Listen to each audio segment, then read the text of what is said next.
प्रणाम। RP Singh blog में रहुआ सबके स्वागत भाई। देखिए हमनी के पूरी बनावत तारी सन दिल्ली में। हमार बहुत बढ़िया मित्र पंडित जी जवन की बिहार से चल के आई बनी पूरी बनावे खातिर भाड़ा पर बोलैले बनी यहाँ के, और पूरी बन रहा बा। और पूरी के रहुआ सब सुगंध ले सकतनी मोबाइल के माध्यम से।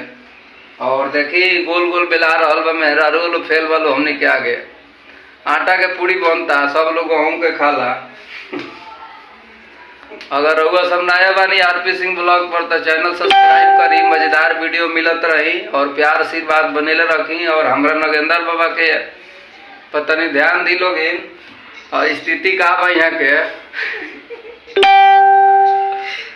और हे मोबाइल पर हमारे पंकजो बा लाइन पे बनी यहाँ के सुनत नहीं, तो वीडियो के माध्यम से पंकजो बा के बधाई बा।